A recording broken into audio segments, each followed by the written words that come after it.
It's your Tuesday daily delivery. I am Michael Rand. Glad to have you guys all listening again today. A little bit of a different Tuesday than usual, owing to the kind of strange week for the Vikings and some holiday travel for some of the folks who would normally be on the Tuesday segment. So we're not going to do our usual Vikings recap. That was planned well before the 40-3 loss on Sunday, but maybe just as well. Don't know how much you guys need to relive all of that over again. Probably best to move on to New England. That game only 2 days away on Thanksgiving. A chance for the Vikings to wipe the slate clean. We'll get into that in a little bit with some comments Monday from Adam Thielen that I thought were particularly salient in that regard. Got some stuff from Dave St. Peter, Twins president, that I talked to him on Friday last week out at Mall of America during the big jersey unveiling, uniform unveiling for the Twins out there. I talked to him on a few different subjects that I thought were interesting, so I'll play that for you as well. Sarah McLellan, who covers the Wild, of course, for the Star Tribune, will join me here in a little bit, too, to talk about that team's uneven start and how they're trying to find their footing through, a decent number of offseason changes, but more learning to play kind of a different style this year, just a different identity for this year's team that is developing, not winning a lot of those 5-4, 6-5 games and learning they can't really do that. So trying to figure out how they fit in and try to figure out how they are going to be successful if they are going to be successful this year. So I thought that was an interesting conversation. I will play that for you. And I got to get to some Gopher basketball at the end of the show as well. First, though, what did I miss? Let's start. Timberwolves won their fourth game in a row on Monday. Kind of a microcosm of their 4-game winning streak, though, in that it wasn't wholly satisfying, right? They went down big in the first half at home to a depleted Miami Heat team that had just played the night before. So the Heat only have a few players of note that are healthy and playing. No Jimmy Butler. They've got like 8 guys basically in the rotation that can play, and they just played the night before. They still got Kyle Lowry, still got Bam Adebayo. So it's not like they don't have anybody in the lineup, but still a team that you look at it on the schedule, and it looks like a schedule win for the Wolves, and they essentially sleepwalk through the first half. Here's some boos from the fans after the game. Rudy Gobert and Anthony Edwards saying, "Hey, please don't boo. We're doing our best. We're trying our best. I don't understand why you boo the home team. Just kind of support us through this time." And I will say this, I get that from a player's perspective, but I also get that fans here tend sometimes, I think occasionally, to boo outcomes, but more than that, they boo when they're frustrated with a perceived either lack of effort or lack of competence. They're not going to boo if a play just barely misses or you miss a shot. Like that's going to happen. They boo a perceived lack of effort. And I saw that in a lot of these recent home games where they've gotten blown out or gone down big, and that was what I was seeing again in the first half. So I get it. Here's what Chris Finch, head coach of the Timberwolves, was seeing in that first half. We didn't have a lot of juice in the first half, and I'm not sure exactly why. Sometimes when you come home from a road trip, that's how it is. One of those things in the NBA that happens. We just play hard. They did a great job of moving it, and every time they made two hard actions back to back, they kind of broke us open, and we just we needed to get into them and play hard. Like we can't let the fact that we weren't making shots affect how hard we want to play. And just stop worrying about our offense. Stop worrying about how we're going to get ourselves going. Start worrying about how we got to play harder, compete, put our bodies on people, be physical. And we did a better job of that. And then eventually you get some runouts, you get some easy buckets, and then you see the ball go in and it changes the momentum of the game. That's a team that, frankly, I don't know if you deserve to get booed. You can come down on either side of the ledger on that, however you feel about it. But that's definitely not a team that I would feel like cheering if I was just sitting in the stands on a Monday night watching a team. So keep that in mind. I don't feel like this team has necessarily earned cheers at the very least. They did, though, earn some of it in the third quarter. Target Center got loud. Team rallied.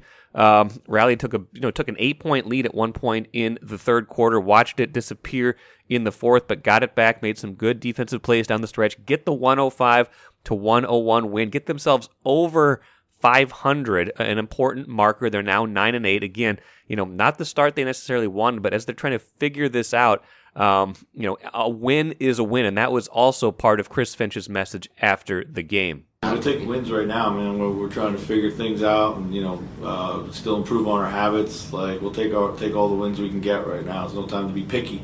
We know we're a long way from where we think we can be, and we got to keep pushing in that direction. So I thought both those things Finch said after the game were particularly important. One being they're not anywhere near where they want to be, and that the effort is still an issue, and that's troubling to him clearly, and troubling to a lot of folks who watch this team. But you're not going to turn your nose up at a win. I think there are some Wolves fans who've looked at this 4-game winning streak, who've watched them almost give back giant leads against Cleveland and Philadelphia before finishing those games off. Noticing that a lot of these teams they're beating are depleted, don't have a lot of their best players, while the Wolves are relatively healthy and have their lineup intact.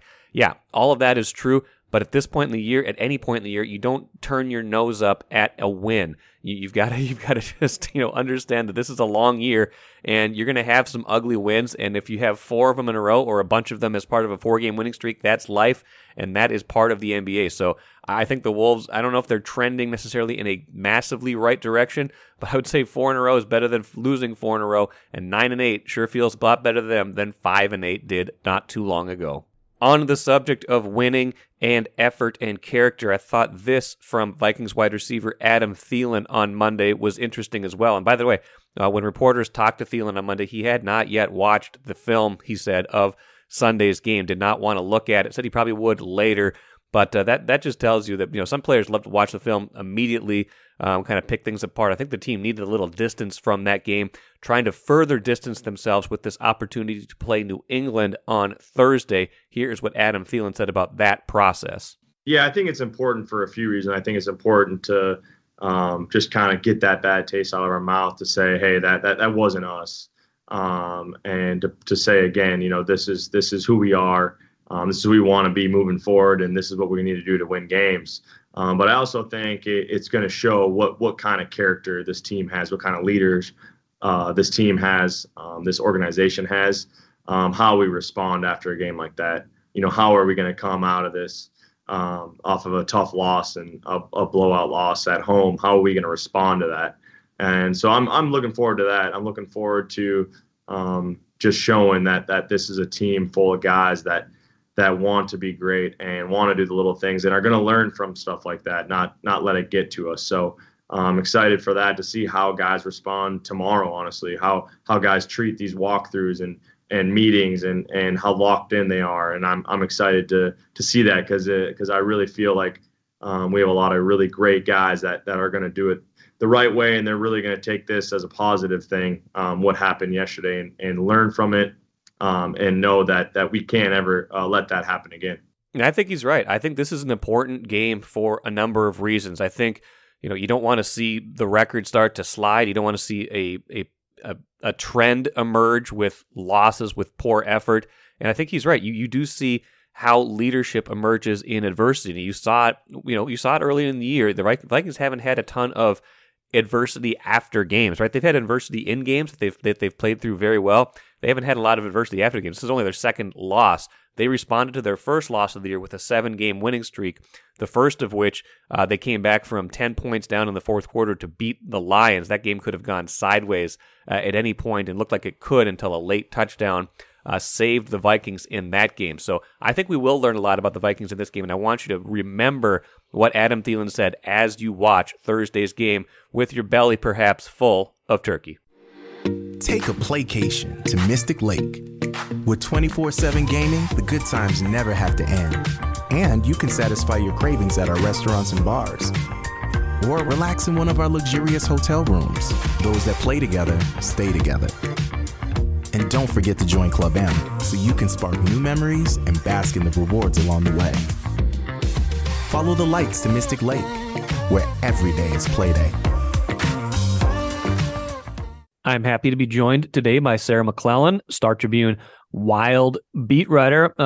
Sarah, we've talked a few times this year already, and it feels like it's obviously hasn't been the start to the year the Wild has wanted, their most recent game maybe notwithstanding, finally kind of a little evidence of some of that spirit from last year, able to get the comeback win over Carolina with the late goal in regulation and the goal in overtime with Sam Steele playing a key role there. But overall, it just kind of feels like they're still kind of searching for a lot of things here. What have you seen so far in terms of maybe what they thought this year was going to be like and how it has played out so far? You're right. It's been a little bit, obviously, of a different feel, I think, compared to last season.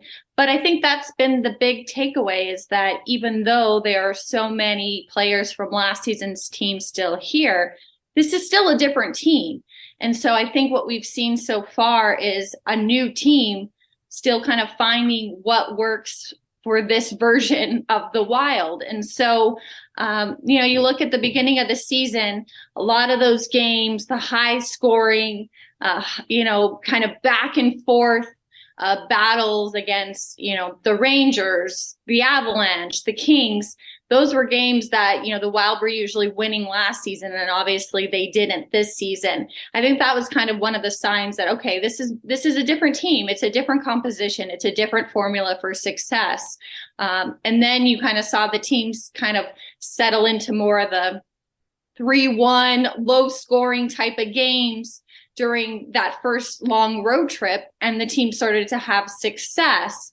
And I think since then, that's kind of been the blueprint. It's not those 6-5, come from behind, pull the goalie in the last minute, score a goal, force overtime.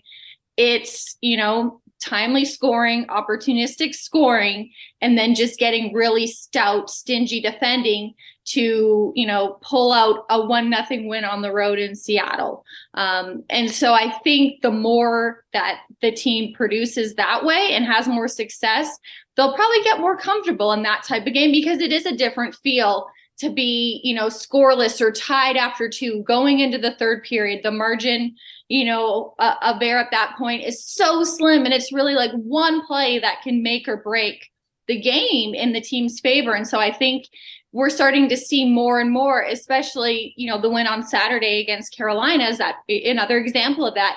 The more times that they get used to being in that type of battle, being in a close game where the pressure is kind of always on, it seems like the more familiar they get with that, maybe it'll be easier for them to stick to that type of strategy, because that's what seems to be suiting them more so than, trying to get into those track meets where it's going to take 5 or 6 goals to win, because they're just not scoring 5 or 6 goals so far this season. And, everybody wants to win no matter what. I do wonder, last year, winning 5-4 is probably a lot more fun sometimes than winning 2-1. It's probably a harder pitch sometimes, I would think, from Dean Evason to say, look, we got to button this up. We got to tighten things down. How do you think the players have adapted to, maybe realizing and recognizing that this is how they have to play if they want to win? Yeah, I think that's what we're seeing on display now. And, to be fair, though, this is a Wild team that just still isn't at full strength. So I think it'll be really interesting to see how this style clicks potentially for the team when everybody is on the ice and they roll out a lineup where they're not held back by injury. But I think that's what we're seeing is, the more that they can get into these games and know that, if they get 2 or 3, and if they can limit the opposition to 1 or 2, that's going to be the recipe for success. And like I said, I think they're probably in that learning process right now because, like I said, I think Carolina, that victory kind of proved, how they can just kind of hang around in a game, keep it low scoring, and then find those opportunistic 2 plays that can kind of change a game. Whereas, the week before at home against San Jose, a 2-0 lead, they blow that lead and then they lose, against the Sharks 3-2, in a shootout. So, I think it's still kind of just those growing pains of figuring it out. And the more that they're in those situations, the more that they're probably going to get comfortable. And it really just kind of, solidifies that this is how this team has to play to have success. This isn't the team last season that could just, turn on the offense in the third and come from behind. And you're right, it was a very thrilling, entertaining brand of hockey. Obviously, they had the personnel that could do it, and a lot of that personnel is still here. But overall, this team as a whole is different. And I think that's just kind of the transformation that organizations go through year to year. You talked about not being at full strength. Now, they've been off for a little while here. They don't play again, I believe, till Wednesday, which I think is also the day that Marc-Andre Fleury is eligible to come off of injured reserve. We probably won't know for a little while what's going on there. But last time we saw them, last time you were able to talk to the relevant parties, where did we stand with a lot of these injuries? Talking about guys like Ryan Hartman, guys like Jordan Greenway, and obviously Marc-Andre Fleury, and others who have been in and out of the lineup this year. Yeah, Marc-Andre Fleury, you're right. Wednesday would be the first day that he could be activated off injured reserve. The word is that he has been progressing well. As for Jordan Greenway, he's been dealing with a setback to a shoulder injury that he suffered, earlier this season in his first game back from off-season surgery. So he might be a possibility soon as well. Obviously, Ryan Hartman's been out for a little while now.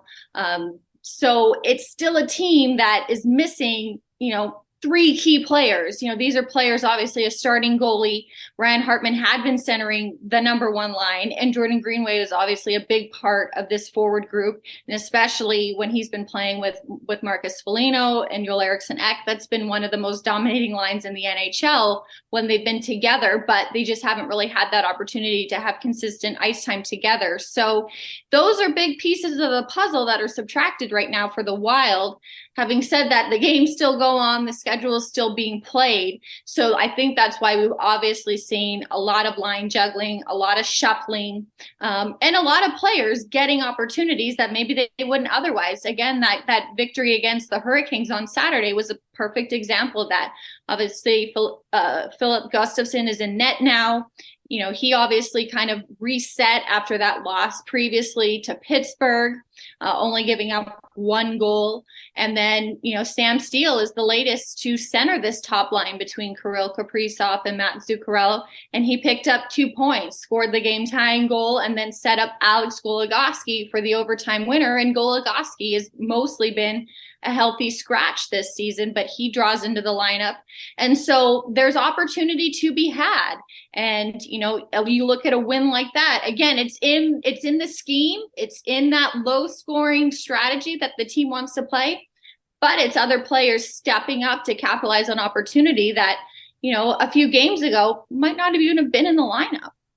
That felt pretty important against Carolina because I felt like up until that point, they had, done an okay job at times of weathering the storm of these injuries, but just a lot of these line combinations, like, you don't try a lot of different things if they're working, right? You try a lot of different things if they're not working generally. And, it was pretty glaring that they weren't getting what they wanted out of the center, the top line center with Hartman out, that they're kind of trying to figure out who works best now with Foligno, stuff like that. They're finding some things that work, but I do wonder how much this either showed them things that can work or kind of told them, hey, our depth is not great right now. You make a really good point in the sense that, when this was working last season for this team, there was such stability in this lineup. Yeah. I think that definition was very clear and very helpful. You had the top line, you had the Kevin Fiala, Matt Boldy, Frederick Gaudreau line. You had the Eriksson Ek shutdown line. There was just such depth and definition. And I think that's helpful. I think stability is comfort, and that breeds familiarity. And these players knew their roles. And I think, amid the injuries and even amid the roster turnover, Fiala is gone. There are new faces in this forward group. I think that's the evolution and the process that this team is going through now. And it's November, it's a month plus into the season, but they're still figuring that out. And, like I said, with the injuries, they still haven't had their full complement of players available to really maybe, settle, this is the lines, this is how this team is going to play. So like I said, I think those growing pains and, work in progress is to be expected. And you're right. You see the shuffling now because the offense hasn't produced consistently. It really seems that, a theme so far this season has been, once one issue gets corrected, another one pops up, right? So early in the season, they were scoring three, 4 goals a game, but they were giving up 6 or 7. So then they corrected that. The defense really tightened up. The goaltending stabilized. And then the offense dried up. And so it just hasn't been a situation where I feel like all factors of their game have come together at one point. And when they do, I think, the idea is that they'll be able to win, with that 3-1, 3-2, 2-1 type of style. And so the fact that they're getting some examples of that so far, I think probably can help, show them that this can work. This is different. This isn't last year's team. This isn't pull the goalie and stage this comeback and win dramatically like that. But this can work. And so I think that's, again, kind of that part of the process that the Wild are in right now and, in November, especially on this 7-game homestand. That's key too. And another change, this team was a very tough team to play against at XL Energy Center last season. The results haven't been there so far, but obviously there's quite a few games left on this homestand for them to maybe figure that out and make this a place where they can pick up a lot of points. Was that a confidence booster for Gustafsson the other night? He'd been a little up and down. You mentioned the Pittsburgh game. That was not great, where they gave up 6. That had to feel good for, from his standpoint and from an organizational standpoint, to know that he at least, however long Fleury is out, that game is within him at least. I think the results matter, even though, a goalie can play well. If the result isn't there to back it up, I think it's just a different vibe, a different feel. And he's played well overall. And you look at some of the games where he hasn't gotten the results, he's still played well. And I think he's still been in a position where, on the whole, he's given this team a chance to win. So to get a win, I think that probably just continues to validate his position, his role on this team. And you're right, he's been in this place now where he's, between the pipes, handling those duties with Fleury out injured. And I think a game like that, especially, like I said, in that low scoring, to only give up 1 goal, obviously probably is a boost for him just to kind of get that win, get that result. And especially if he is back in there on their next game, Wednesday against Winnipeg, it's an opportunity to build some momentum. And I think that's obviously what this team needs on the whole, to kind of string some performances together and, kind of get some rhythm in their game.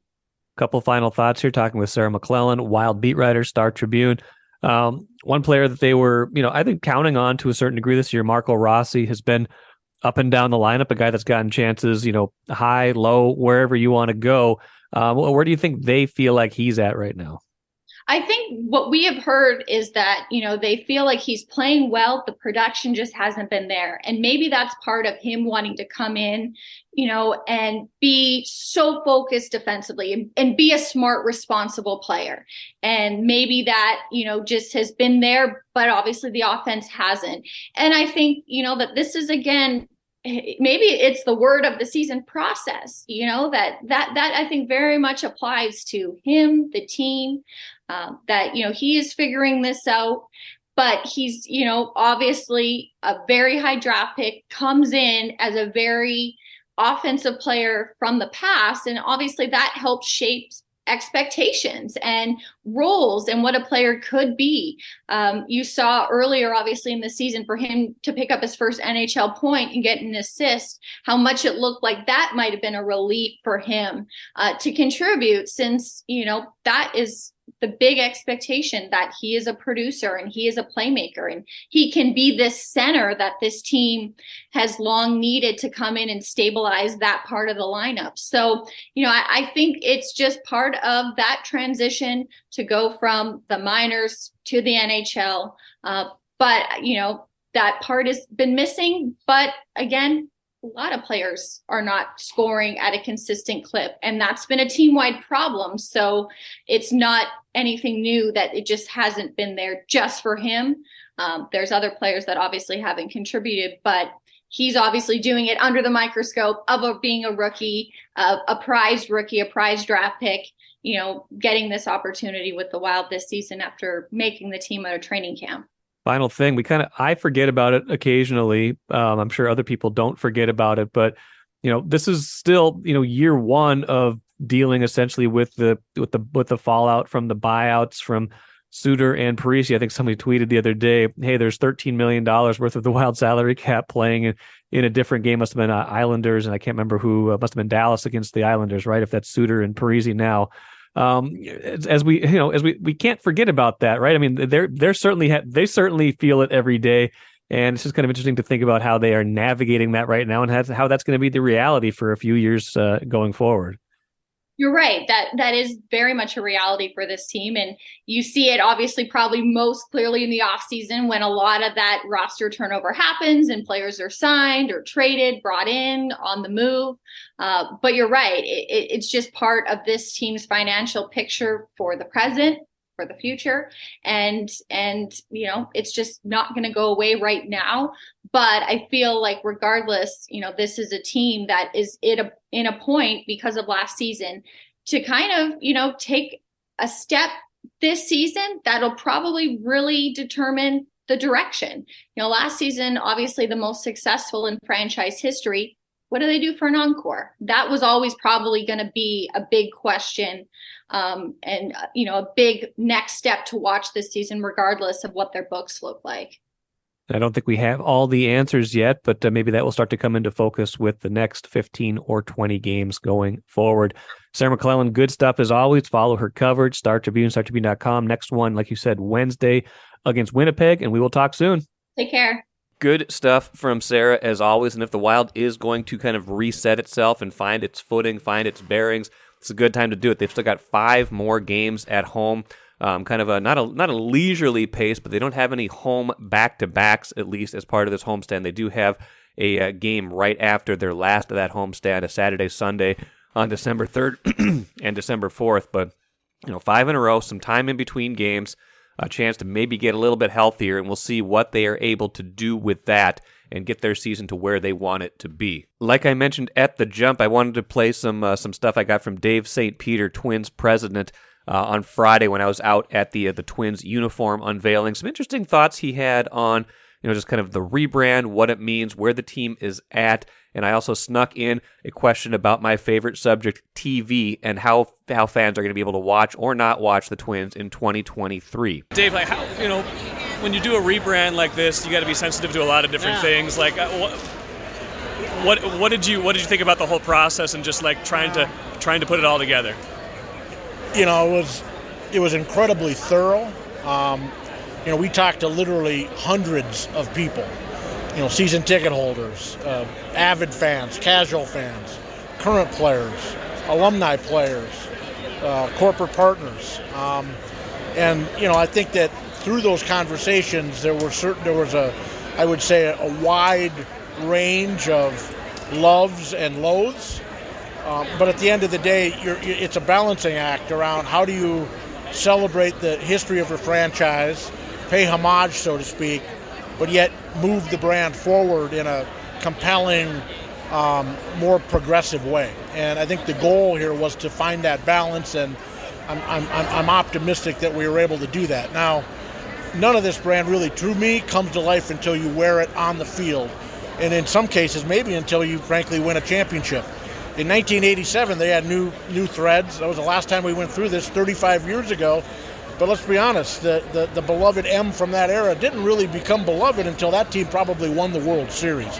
I'm hoping that this group can go out and have postseason success, and ultimately then these marks will the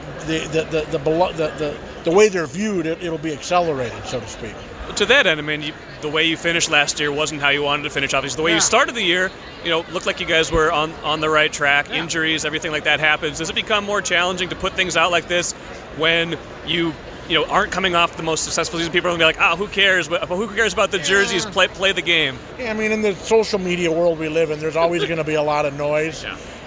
But we're being very intentional about how we try to push our baseball team forward, how we try to push our organization forward, how we reimagine the way we do business.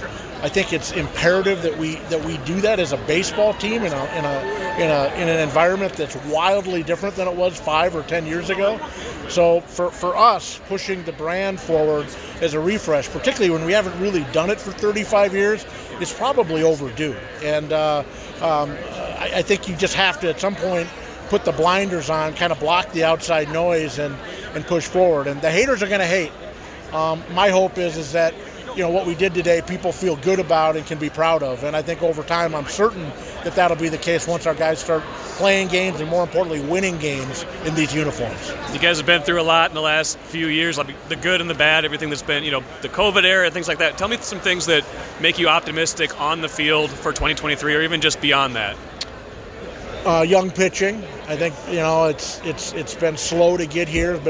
We've had a hard time keeping it healthy, but we have more good major league ready young pitching in our system than a long time. Luck. I think we had a horrible string of injuries. I have to believe that that's going to even out in 2023 and beyond. And then the fact that I think the culture that we've created with Rocco and with our environment, players like to be here. We've signed big-time free agents. We think we can continue to position Minnesota as a destination, not only a place where free agents want to sign, but players ultimately like Byron Buxton want to be for the long term. And that doesn't happen by accident. We've been trying to be very intentional about the environment that we create for our players. And I think that's why I'm so bullish. And then I think about Target Field. It's still a gem. We're going to finishing about a $30 million project to add completely new video boards and making them all bigger, making them better, adding new ones. We think the Target Field experience will be bigger and better than ever in 2023 and beyond. Last thing for you, Dave. Appreciate it as always. As you think about, this is kind of my pet project with the availability of the Twins on TV, and we get the Bally Sports app now, but we don't have Major League Baseball by and large on that yet. Where do you see things in 2023 and beyond in terms of people having access to your games on TV? Well, there isn't an issue that we're dealing with that's more important than that issue, and it's complicated, more complicated than it probably needs to be. But I can assure you that the commissioner of baseball, every owner in the league, we're all pushing for resolution. Here in Minnesota, we're in an active conversation with Diamond Sports, which is the parent company of Bally Sports North. We're in an active conversation with Major League Baseball, and it's certainly my hope that we're going to have as wide a spread accessibility to our game starting in 2023 as is possible. But it remains to be seen in what form that's going to take. Dave, appreciate it. Congrats on the event today. Good luck. Thanks, Michael. Appreciate it. Always appreciate Dave's time. Always love talking hockey with Dave as well. Huge hockey fan, North Dakota hockey fan. He and I have North Dakota hockey roots, even though I have long since moved on since I went to the University of Minnesota. But he talked to, I think one of his pet projects going forward could be trying to find an outdoor game between the University of North Dakota and the University of Minnesota at Target Field. How great would that be? We'll see if that ever comes to fruition, but I think that would be pretty cool, and I think he thinks that would be pretty cool as well. Let's finish with the cooler. Gophers men's basketball team needed some last-second heroics from Dawson Garcia to pull out a 62-61 win on Monday night, late over California Baptist. Gophers got out to a 15-0 lead in the SoCal Challenge over California Baptist. California Baptist rallied, tied the game late, but Dawson Garcia with a bucket, about 5 seconds left in overtime, 62-61 win for the Gophers. So good for them. At least they got the win, but they might have wanted a more convincing win, even if that was far, far away from home. The Gophers, by the way, will play UNLV in the championship game of that little tournament. UNLV beat Southern Illinois 56-49 in the other game, the late game on Monday. UNLV now 5-0 on the season, so that will definitely be a test for the Gophers. That'll do it for me here today. Should have some good stuff coming up the rest of the week. Kind of a short week. Programming note, will not be a show on Friday this week. Even though the Vikings do play Thursday, I think Access Vikings will have you covered after that game, and we'll get back to a full regular slate on Monday next week, but still shows the rest of the week on Wednesday and on Thursday planned for you. That will do it for today. Hope you have a great rest of your Tuesday. Back at it again tomorrow.